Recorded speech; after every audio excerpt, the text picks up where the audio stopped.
If I'm honest, I knew something was wrong the moment I woke up. It's a dumb thing to say, everyone says it after the fact, but I did.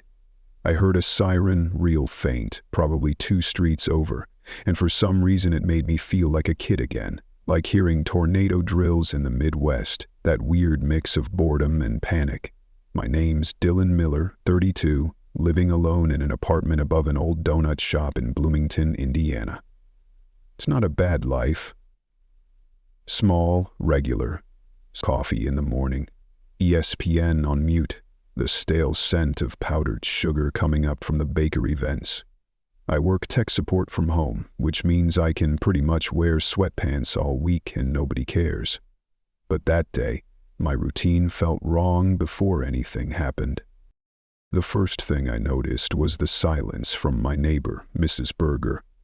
She's in her 70s and usually waters her plastic plants on the balcony at exactly 7:30 a.m.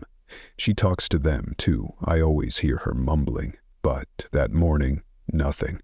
No clatter of her slippers, just the hum of the fridge and that siren still hanging in the air. It made me uneasy, like I'd forgotten to do something important. I texted my friend Alex, who lives across town. Usually he replies fast, sometimes before I even hit send, like he's psychic, but this time, nothing. I shrugged it off, made a Pop-Tart, and opened my laptop. I kept glancing out the window. Across the street there was a white van parked at the curb, military-looking but no markings. 2 soldiers stood by the back doors, faces hidden by sunglasses. They hadn't been there yesterday, and they just stood there. Didn't talk, didn't move, just watched. It was supposed to be a normal day, but it felt wrong in my bones. I tried to focus on the morning Zoom call for work. My boss was talking about quarterly reports, but I couldn't concentrate. My eyes kept drifting back to that van. Then I noticed it. A stain on the sidewalk near the gutter, dark red and smeared, like someone had dragged a mop dipped in paint, but I knew it wasn't paint. I checked Twitter. The trending tags made no sense. Shelter now, lockdown order, do not leave. But people were arguing if it was a joke, a hack, or some new government test.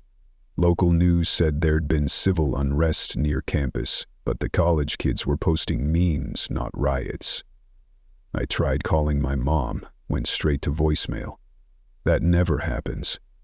I texted Alex again. Dude, you good? Still no reply. I went back to the window. Now there were 3 soldiers, not 2. One had a rifle slung across his chest, finger tapping the barrel. It felt like they were waiting for something, or someone. Then, at 9:16 a.m. the internet slowed to a crawl. Websites wouldn't load. My phone buzzed with emergency alerts. Shelter in place now, lock all doors, stay inside, over and over. No details. The phone lines dropped. The news stations flickered out, replaced by a government seal and static. I stared at the screen, then out the window, then back at my phone. No calls, no texts. My gut clenched. That's when I heard the coughing. Not just one person, multiple. Someone in the hallway hacking so hard it sounded like they were choking. Another cough outside, echoing in the alley. I went to my door, looked through the peephole. The hallway was empty except for a trail of red droplets leading toward the stairwell. I called out, "Hello?" No answer. I locked the door. My heart was thudding. This wasn't normal. This was bad. I tried the TV again. All I got was a scrawling message. Remain calm. Do not open your doors for anyone. Await further instructions. No voice. Just those words. My brain raced. Was this a drill? A terrorist attack? A chemical spill? But the blood outside didn't fit any of that. I watched from my window as the soldiers suddenly loaded back into the van and sped off. Within seconds, 2 people appeared where they'd been parked. One staggered, clutching their stomach, leaving a streak of red against the door. The other fell to their knees, then to all fours, retching so hard I could hear it through the glass. I started to dial 911, but the call failed. The message came up. Network error. This was when fear became real, the kind that doesn't let you breathe right. I started dragging furniture in front of the door. My IKEA dresser, the coffee table, anything heavy. I shut every window. I thought about Mrs. Berger and almost knocked on her door, but I couldn't bring myself to do it. I just listened. Still nothing from her place. I texted my sister, Sam, if you get this, stay home, lock everything. My hands were shaking so bad I had to type it twice. I grabbed the bat from under my bed. I checked the kitchen, 3 cans of soup, 2 packs of ramen, and a bag of stale pretzels. Not enough, but it'd have to do. I filled the bathtub with water like I'd seen in disaster movies. My brain kept flipping between panic and denial. It can't be that bad. This stuff doesn't happen here, not in Bloomington, not in my life. But when I heard a moan, low and drawn out, echo from the stairwell, every doubt I had just shut off. I kept all the lights on, sat by the door with my phone and waited.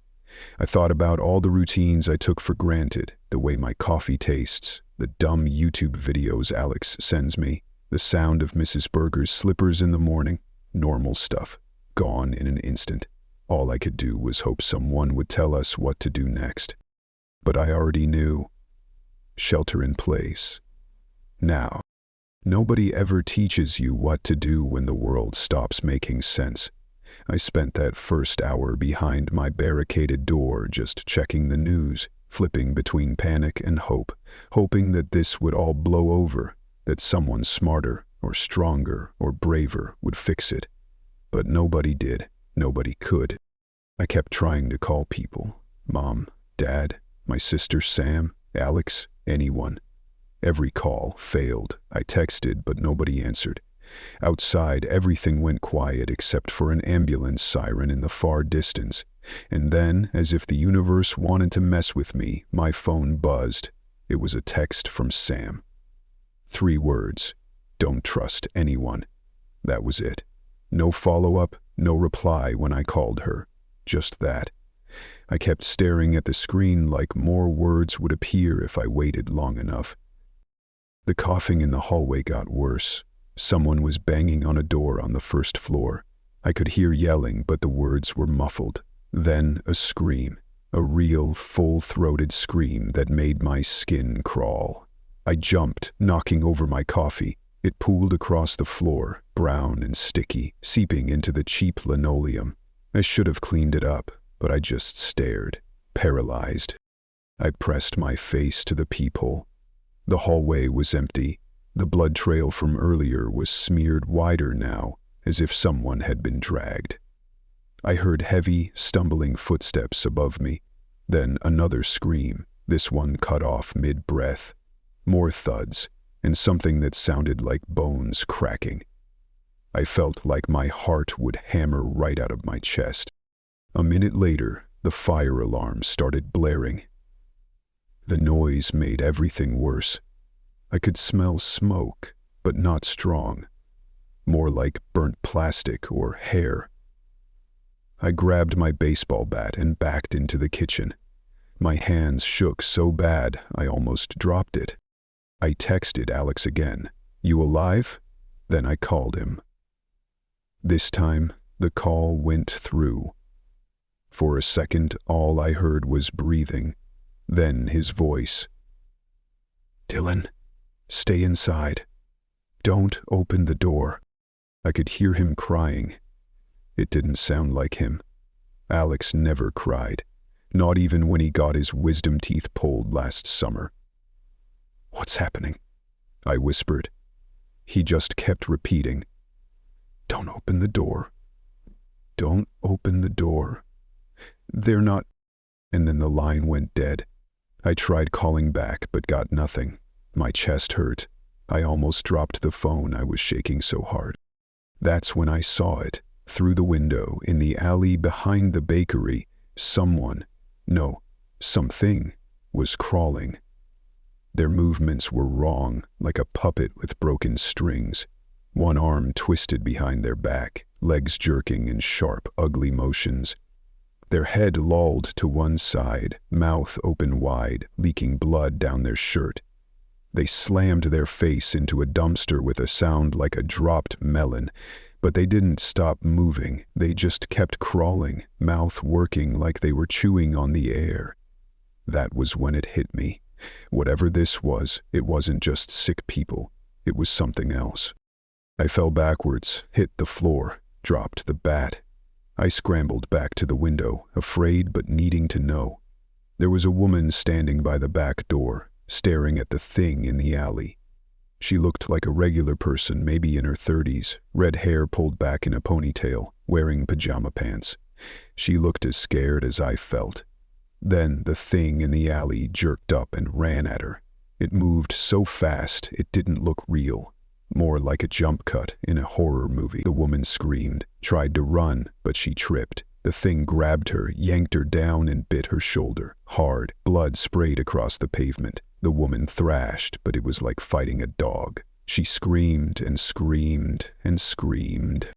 I turned away, couldn't watch. I started dry heaving, my stomach empty except for coffee and adrenaline. I heard the woman stop screaming, just a wet gurgle, and then nothing. I looked back. The thing was crouched over her, chewing. It stopped, lifted its head, and looked right at me through the window. I froze.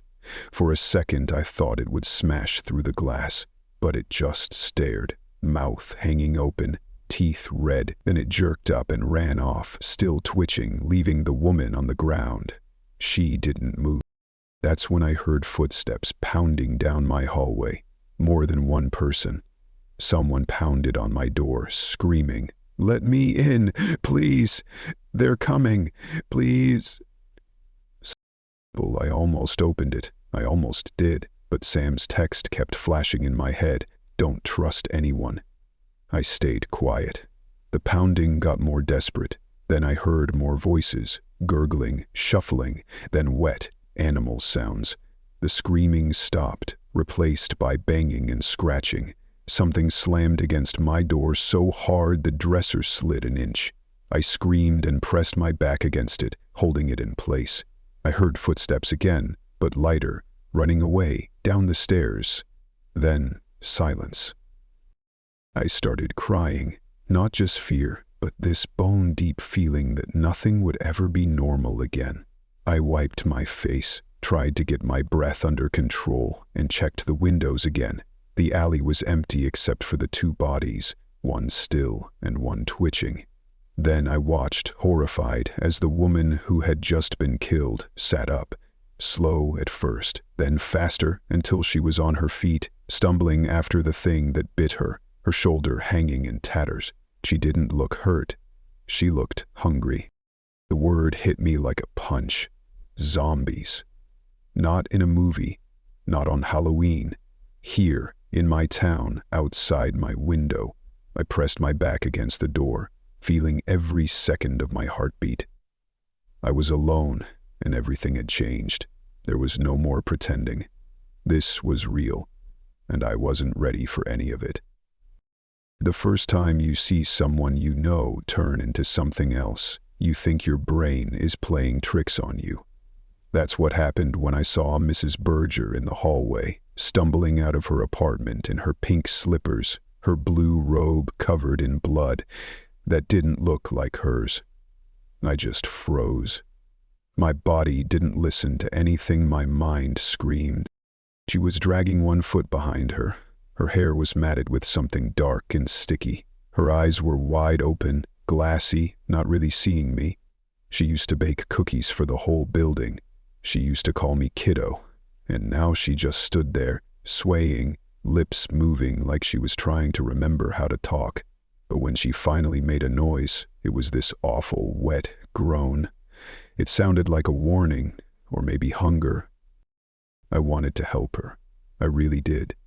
I kept telling myself she just needed help. But then she staggered forward and reached for me, her hands curling into claws. I raised the bat, telling her to stop, but she didn't. I backed up, almost tripping over the broken dresser. She lunged. I had no choice. I swung the bat hard. It connected with a sickening thud. I felt something in me break right along with her skull. She hit the ground, twitched once, then went still. I fell to my knees and started sobbing. I'd never hit anyone in my life. Now I just killed the sweetest woman I knew. I kept saying, I'm sorry, but she couldn't hear it anymore. That was when I smelled smoke again, this time stronger. I peeked out my window and saw black clouds billowing from the corner apartment downstairs. Flames flickered inside, licking the curtains. I heard screaming from outside, someone yelling for help, begging not to be left behind. I grabbed my phone and tried to call 911, but there was nothing, just static and a dead line. That's when I heard the banging on my door again, louder this time. I froze. Another neighbor, a guy named Tony who used to bum cigarettes for me, was outside. I recognized his voice, desperate, yelling, "Let me in, Dylan, please, I got bit. I'm not gonna turn, man, I swear." I didn't know what to do. Every instinct screamed at me to help him, but Sam's message echoed in my head. Don't trust anyone. I hesitated, bat in hand, my palms slick with sweat. The flames downstairs grew hotter, the air filling with choking smoke. Tony kept banging, crying now, promising he was still himself. Finally, I made a decision I'll never forget. I slid the bat through the door handles and backed away. "I'm sorry, Tony, I can't," I choked out. He screamed, begged, cursed me. Then I heard the infected come for him, their growls and wet chewing. The screaming stopped, replaced by the sound of flesh tearing. I could barely see now, smoke filling the hallway. The fire alarm shrieked. I grabbed my backpack, stuffed it with food, water, and my phone. I wrapped a wet shirt around my face, unblocked the window, and smashed it out with the bat. Flames were climbing the walls downstairs. I climbed onto the fire escape, coughing, my hands shaking so bad I almost slipped. The city looked wrong. Sirens everywhere. People running, some chasing, some being chased. Cars smashed together, abandoned in the middle of the street. I got down to the alley. Blood pooled near the bakery dumpster, bodies twisted in ways that didn't make sense. I kept moving. A group of infected stumbled after me from the back door, groaning, jaws snapping. I ran, ducking behind a parked car, then a dumpster. I cut my hand climbing a fence, but I barely felt it. My heart was hammering so loud it drowned out everything else. I didn't know where to go. My whole world, this whole block, was gone. People I knew were dead, or worse. I wasn't a hero. I wasn't strong. I just wanted to live. I kept moving. That's all I could do. I didn't look back. I didn't have the guts to see what I'd left behind. The rules were gone. The world was different now, and so was